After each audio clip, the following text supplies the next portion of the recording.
Hi guys, today I'm going to do a four and a half month review on my TTS, which I bought back in May.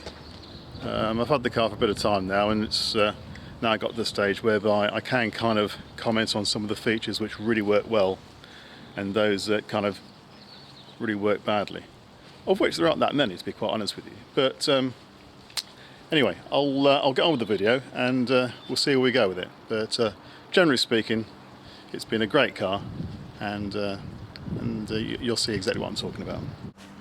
The first part of the car that I really like are the wheels. They're only 19-inch, but they set the car off beautifully. And to be quite honest, they're not that hard over the potholes and things like that. The suspension is quite firm, but the wheels themselves don't really contribute towards a lot of kickback from the road, which is great. So if you're worried about the 19s, don't worry about that at all. They're just fine, and they look really good. The red calipers also, I think, are very much a plus part of the car. They're a bugger to clean inside the alloy, but they really do set the car off. The black ones look quite staid and kind of merge in with the rest of the wheel. The reds stand out beautifully. The lights themselves, they look good from oncoming traffic. You've got the lines down there, which are the LEDs, and they work really well. They're quite aggressive as well. So it's kind of like a claw-like aspect, the car, when it's coming towards you. The LED lights are really bright at night time. I didn't opt for the special matrix ones, but these are just great, fantastic. And again, money saved by not going for the matrix. Badge, well, it's an acquired taste in the bonnet, isn't it? I think it looks great, other people don't. Traps the dirt, but it makes it look like a mini R8, which can't be all that bad, can it? I'm yet to discover where the fog lights are. I guess they're built into the headlamps, but I don't know, they look, the gaps at the front here, although it's for cooling, look a bit sort of amiss without the lights actually in there, but hey ho. Fuel cap, I love the fuel cap. I think it looks great, and the brushed aluminium, and also dead easy to release when the car's unlocked.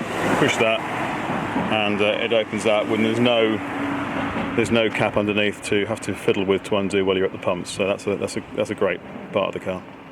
Rear end, the car looks quite similar. The lights are different.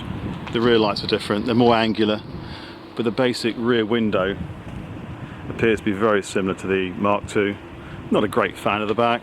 The quad exhausts look good, so that sets the car off nicely, but I don't think that the rear is the best part of the car. The side angle from here looks really good, I think, and the front as well, set it off beautifully. I don't like these side skirts, the way they fit, and also the way that they kink out here and go back in again. I don't like that. It's not a great look, I don't think. And they could be so much tighter into the side of the car. Look at that gap. You can lose pound coins down there.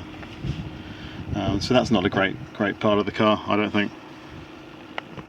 The dead pedal inside, again, that could have done with being chromed up like the rest of the pedals, aluminiumed up.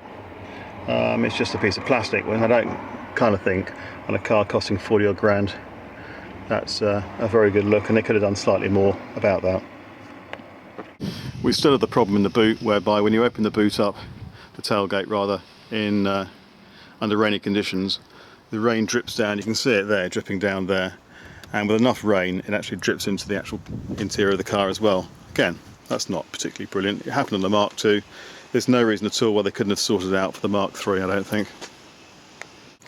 The seats are fantastic. You really can't criticise them at all.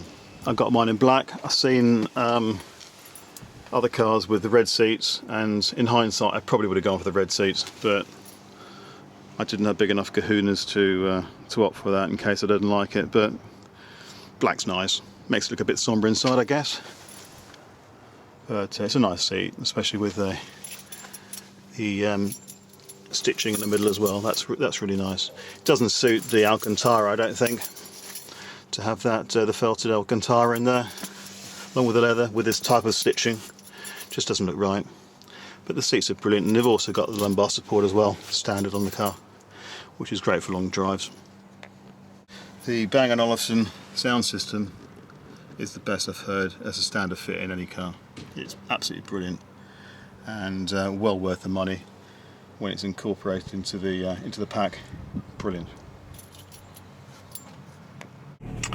The centre console with the LCD display, I guess, is an acquired taste. I personally like it a lot.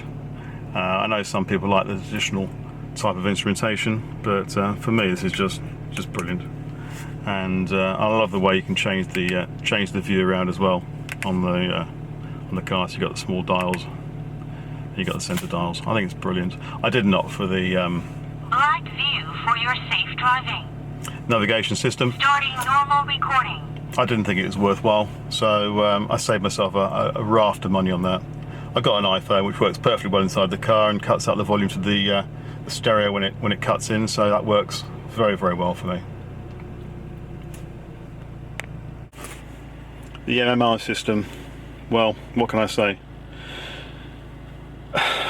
It's great, but it is so damn complicated. It really is. It takes you months to work out what it does, what everything does on the MMI, and I'm only just starting to get to grips with it, quite honestly. You've really got to sit in the car and just play with it for hours on end, and even then it isn't overly intuitive, I don't think. You can operate it via the switches and dials and knobs, etc. on the steering wheel, but blimey, it's a lot easier, if that's the right word to use. It's easier under the circumstances to use the central dial and play around with that and the various toggle switches here, but it's complicated. And you've got drive select on there, you can actually sort out, but again it's also on here as well, so I don't know. The venting controls in the centre of the car, to the left and the right, are very intuitive. They're brilliant. The heating, you can see there in the centre there, twiddle it on, it's a cooler.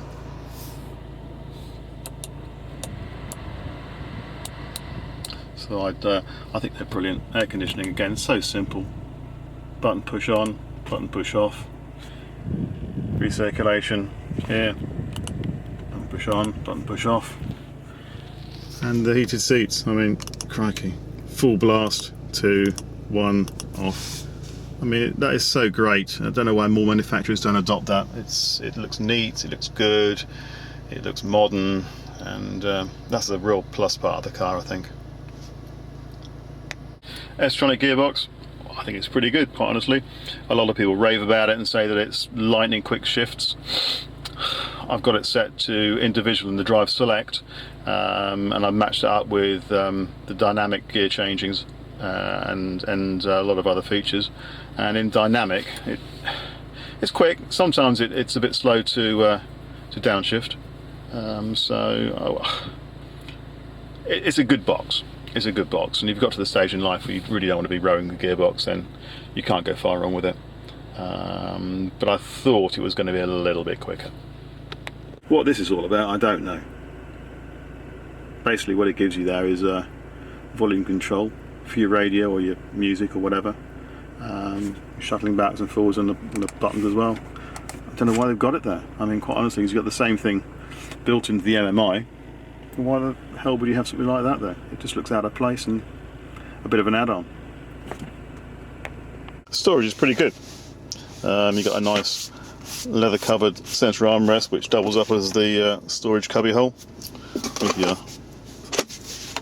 cup holder, although I don't tend to drink in the car. And it's a perfectly acceptable piece of kit. Get enough stuff in there. I think that's nice. And I also especially like this one here. It's basically I use it to house my iPhone, and it fits in there beautifully. Rear seats, well, they're pretty useless, but they're ideal for me for storing jackets and dogs and stuff like that. What I don't like is the fact it doesn't replicate the front seat pattern on the seat itself. There you can see a nice perforated leather on the front in the square shaped stitching. And the back, we've got Mark II seats all over again. Smacks of cost cutting to me, and it would have been great to have seen that in the back as well. So what is it like to drive? Well, let's give it a go and find out. The engine is extremely quiet. I've got it in just straight automatic at the moment, just around this estate, and it drives really, really well.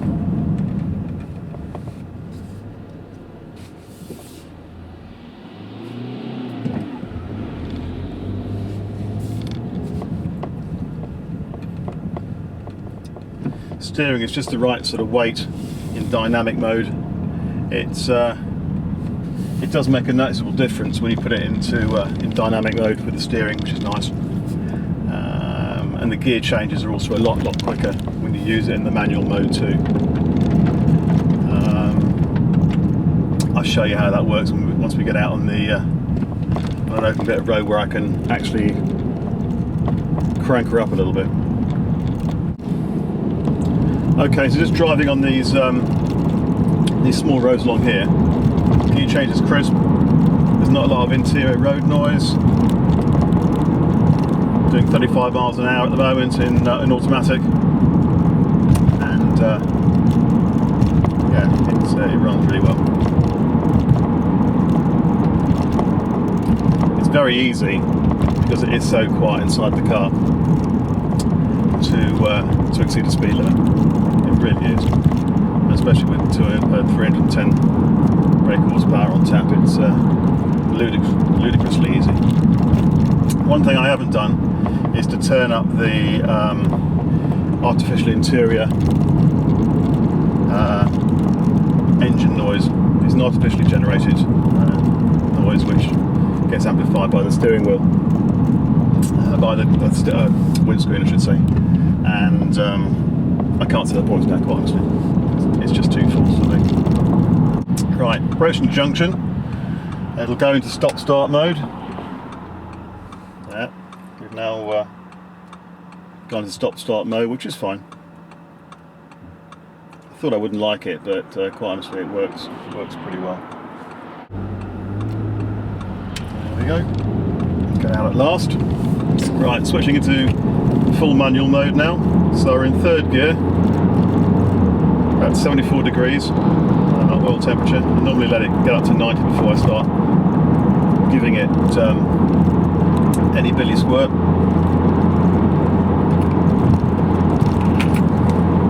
And no, I'm not posing either by putting my sunglasses on. It is quite bright. Let's shift into fifth, from fourth down to fourth, third, second. Shows you up 4,000 RPM. That's fifth gear. Down to fourth. Little blip on the throttle. Down to third. That's 4,500 RPM. So it's very, very responsive, this car. Very, very responsive. Let's get past this car here. Down to third. There we go. 6,500 RPM. Open the exhaust. 25 miles an hour, just like that. Of course, all these tests here are conducted on closed roads, I hasten to add, so we weren't exceeding the speed limit, honestly, at Ossifer. And now if I stick it back into automatic, there we are, that's in the automatic mode.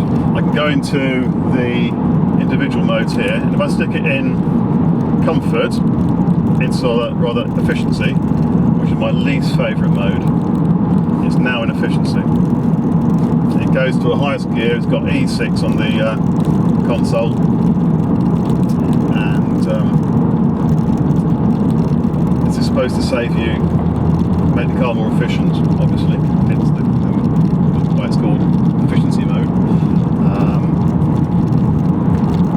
and make it feel economic, but it drops to a much higher gear all the time.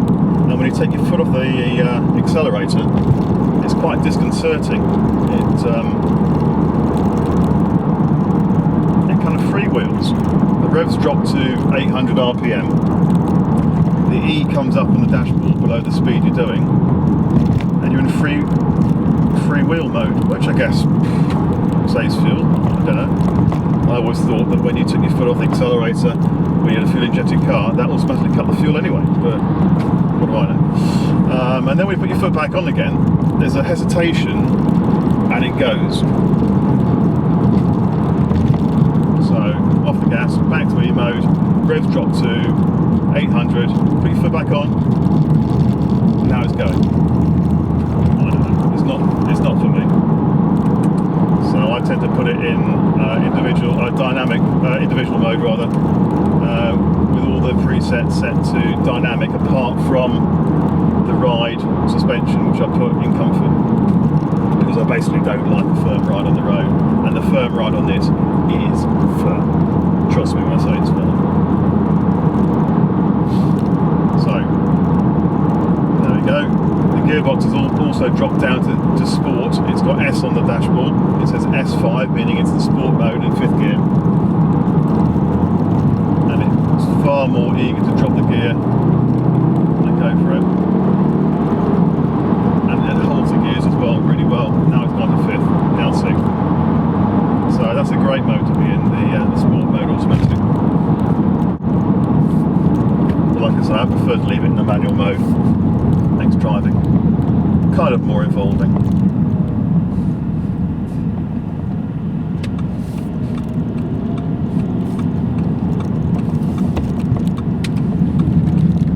Right, we've got a bit of temperature in the engine now. 62, 70, 80. So it accelerates very, very quickly. Quoted 0 to 62, I believe it's 4.6. So there we have it, my 4.5 month review on the Audi TTS, and it really sort of sums up the car in so much as it's a cracking piece of kit. I know I keep saying that, but it really is. Whether it's worth £44,000, I don't know, it's debatable. I think it's definitely a late £30,000 car, definitely. I guess with all the discounts that are going around at the moment, it'll come down in price and it'll become more affordable. I was one of the first out of the block, so obviously I paid a premium for it, although I did get some discount on the car as well, about 5%, so I can't complain, I guess. But no, the car in terms of drivability is brilliant, and come the snow with the Quattro 4-wheel drive, that really should come into its own. So yeah, in general, I'd give the car a 7.7 out of 10. Losing the other points just on the fit and finish, the sills, and the rear seats not having the same quilted pattern as the front seats, and that's around about it, and the price perhaps.